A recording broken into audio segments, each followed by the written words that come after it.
Good morning, everyone. Good evening, good night. I hope you're all doing perfectly well. You definitely deserve it.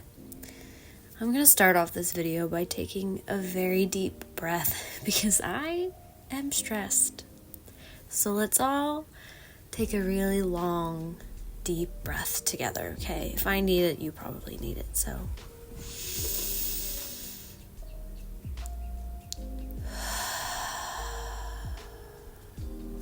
Hopefully that keeps me calm. If I sound out of breath for this video, it is because the stress is high. Today I'm working on a Commonplace page. I tried to do a little bit of a different spread. You can see here I'm drawing one of my margins larger than the other. And this spread did not turn out the way I wanted. Like at all. I've always felt bad for using my grandparents' printer while I'm staying here, and so I didn't want to print out another piece of paper to print like a jewelry piece, because the piece that I'm commonplacing about is about lab grown versus natural diamonds and kind of the pricing in the market right now. Really interested in jewelry and very fascinated by the diamond market a lot of the times because there are so many issues that come with natural diamonds, and it's just kind of funny. So yeah, also the cat is eating, I guess, so if you hear that, I'm sorry, but essentially I didn't like how this page turned out and I'm stressed, and I think it's a good opportunity to talk about forcing ourselves to commonplace things or forcing ourselves to journal when we don't have anything to journal about. And then also, allowing grace for experimentation. As you can see right here, I'm beginning to write the title of the article. I wanted it to be thicker and blockier. And I don't know why I thought I could use this pen. Like, I wanted it to be kind of like a sans serif, all caps font with a little bit of weight. But I don't have a pen to do that. And then I was also writing it backwards so I could make sure it was all right aligned instead of left aligned. And I ended up spelling things wrong and having to make things crossed out, and the spacing wasn't good, and it just didn't have the effect that I wanted because I didn't have the pen that I needed. And normally I would go out and buy a pen, but work right now is not going well. And I ended up, if you look closely, I didn't even realize until the end of the journaling session, I literally wrote the title wrong. Like, it's supposed to be in the war, but I wrote the in war. So, oops. So yeah, for everything on the internet, regardless if it's journaling or commonplace related or not, if you think it looks perfect, it might just be that creator's good day, or they might have taken a lot of care to make sure it's not perfect. I know a lot of journalers get comments like, oh, your handwriting's so neat, or oh, you must not make that many mistakes in your journal, and it's like they just don't show them up close. Like, a lot of these top-down videos are top-down, right? Like, they're not close-ups, and so you can't see the smudges. I think you can see them in the title where I'm writing because I'm using a pretty dark pen. But mistakes happen, and they suck, and they make me hate a page, and so you're not alone in that. I have been known to take scrapbooking pages years later and redo them because I hate them, or decide that I don't like them anymore. And my family thinks it's really weird. They're like, just leave it because you liked it at one point. And I'm like, no, I hate it. Like, I probably didn't even feel that confident about it then, but I had to, put it in. So yeah, I've been known to redo stuff like that. And commonplacing has been really good for my perfectionism in that way of like, this is a journal. Like, I cannot... like, if I had a file effects, I'd be able to, remove and redo pages, but like, this is like a bound book. I can't. And I could, I guess, rip or cut pages out, but that would make me really bad. Like, that'd be a lot of effort, especially because there's usually something on the other side of it already. So commonplacing has been really good for my perfectionism. But even saying that, I will probably redo this page, and I might use some double-sided tape to close the page, so as I'm flipping through, like, this page is hidden. You know what I mean? Where, like, just kind of tape over or glue it together, so then it, like, is just one thicker page, and then you don't see the insides. But yeah, I guess this is just my word of wisdom, that not all of us are perfect, and it's okay to experiment and then do things badly, and then it's also completely normal and okay to not feel good about it and look at it and get sad, or get frustrated, or whatever emotion that you feel. Like, it's okay, because looking back at this page, like, I don't like this page. I would love to redo it. Maybe that's because I'm stressed in other areas of my life. I didn't commonplace anything last week. I missed a video upload. Not sure if anyone noticed, but I did. And I'll probably miss one the next week too, because I'll be driving. Unless I can pre-record, I might pre-record. But I just haven't been finding anything to commonplace about. Like, I have been, I guess, I don't know, not in the best place mentally. And a lot of the books I'm reading are fiction books. And I don't even really commonplace excerpts from books, but I just haven't been coming across media online that has been inspiring or captivating. And maybe that's a sign that I'm not engaging with my interests a lot, because then for this video, I was like, I need to commonplace. I need to make a video. I want to engage in this creative thing, but I don't know what to commonplace about. And so I found a online jewelry magazine, and actually sat there for like an hour and read through this jewelry magazine and found, I think, 3 articles that I really liked. And then I was like, well, do I like them enough to commonplace them? And I think that's not the point of journaling or commonplacing, is like, it's not for you to curate. I have a really bad habit about trying to curate. I started an entirely new Instagram account because the first one felt like I was having to be perfect and curate it, and life is not meant to be curated. So I created a second Instagram account and really told myself, you can post whatever the F you want. Doesn't have to look good, doesn't have to follow a color scheme, like your feed doesn't have to look perfect or aesthetic. Like, I just wanted to be able to post what I wanted, and for some reason I needed to start a new Instagram to do that. And I think I'm starting to do the same thing with my Commonplace book, of like, when I look back, I keep asking, when I look back in 50 years, is this what I'm going to want to remember? And the point is, I'm not going to remember anything in 50 years, Like, in 50 years, I'll be like 70 something. I'm not going to remember any of the words I wrote. And so it would be fascinating in 70 years or 50 years for me to come back and be like, oh yeah, I was really interested in jewelry, or to be curious about like, I wonder why I wrote that down. Like, I had totally forgotten that I was interested in that. Of like, this is supposed to be mundane daily life. It's supposed to be a place for all my little impulses and all my little interests, no matter how short-lived or how silly they feel. Like, that is the point of commonplacing.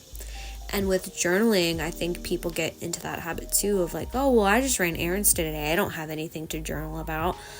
And like, you could write that if you really wanted to. And I do think that is important to write about the mundane days and stuff like that. And then also I know people get really upset because they're like, oh, well, I don't want to journal only all of my negative thoughts. I don't have like a lot of positive thoughts to be journaling right now, or the opposite. Like, I'm so angry, and like my journal entries are so emotional and angry and dramatic that like I don't want to pair my happy memories with them. And in that case, I just say get 2 different journals. Get a journal for all your quote unquote negative emotions, which I personally don't. I think all emotions are needed, but you know what I mean, like for your anger, for your sadness, for your desperation, for your stress, get a bad journal, and then get a good journal for like when you go out with friends or when you run errands and stuff like that.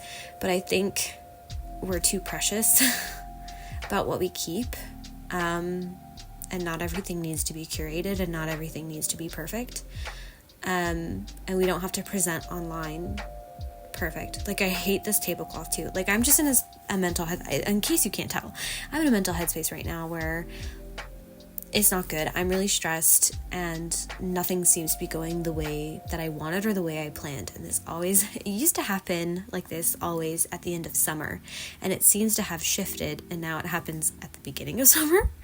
So don't know why that happened. But right now I'm just stressed. Work is not going well. I'm currently, job searching.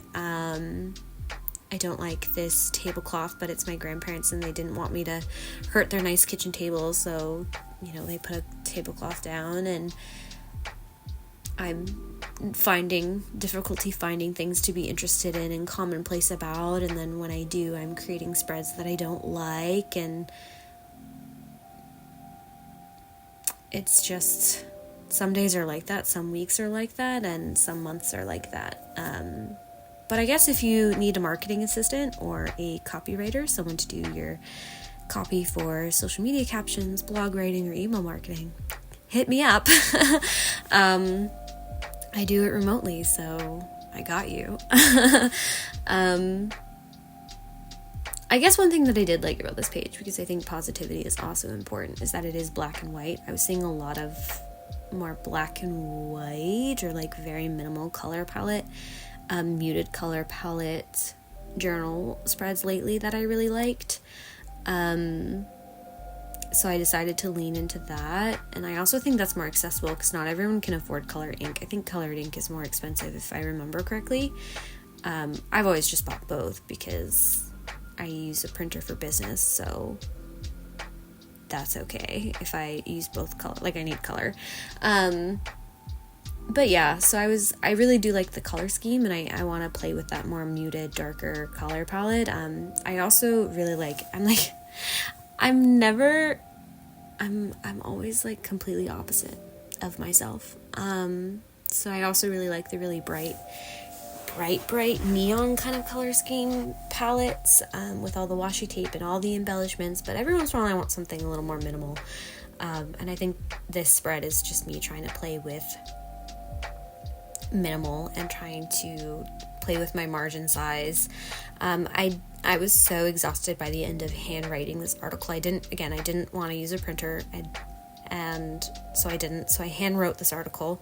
I can never decide if I prefer print articles or handwriting, but I think I do prefer print because I was flipping through my entire Commonplace book, and the articles that I read more of were the printed ones, just because they were easier to read.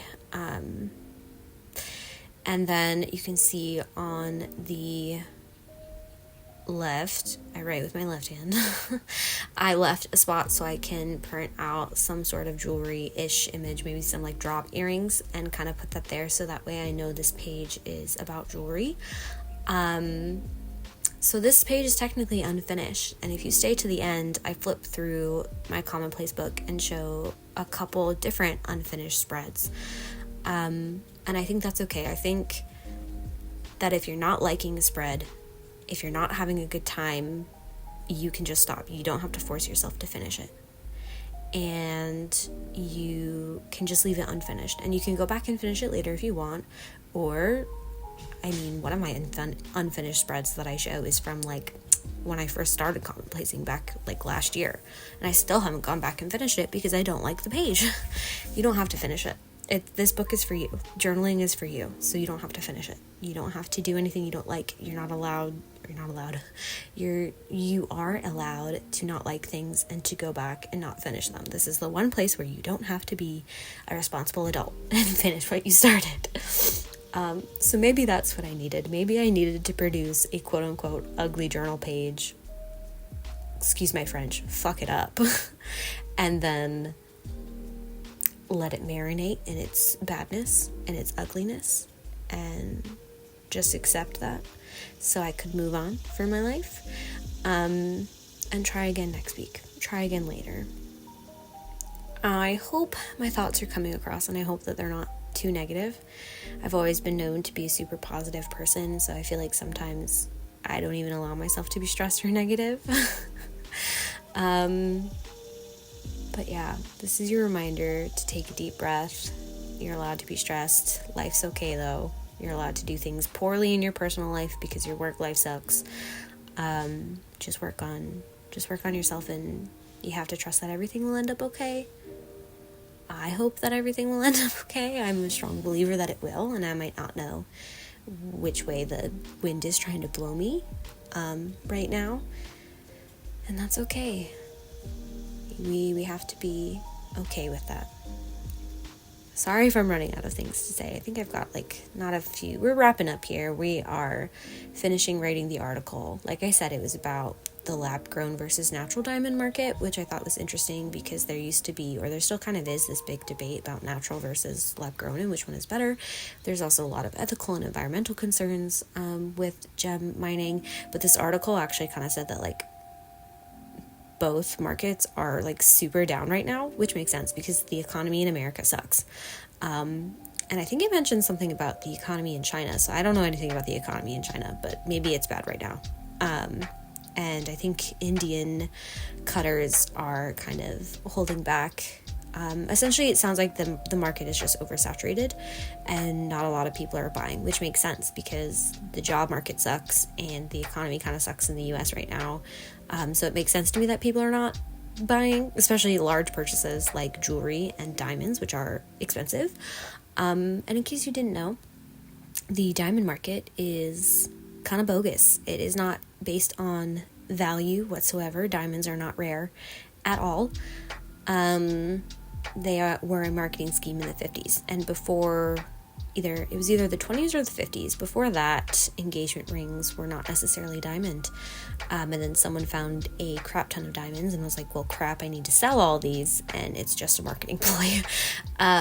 So the diamond market is essentially just based on not even supply and demand. It's just based on what we as humans decide it wants to be. Unlike different stones like sapphires is based on rarity and thus supply and demand and stuff like that. But we're adding our cute little embellishments because I needed some cute little embellishments to lift my spirits at the end of this. Don't know why I didn't think of this further earlier, but if you don't have tweezers, you can use the edge of a scissor blade. I didn't want to get up and get my tweezers here, and these little tiny star stickers evade me. They hate me, and they flip around all the time. I was like, oh, I'll just use my scissors. And it worked really well. So if you don't have tweezers, you can use your scissors to kind of help you visualize where stickers are going to go. But we're wrapping up. I'm going to flip through some of my unfinished pages for you guys. But as you're looking at those, I hope you have an absolutely lovely day. You 100% deserve it. And we're going to get through this. Bye, guys.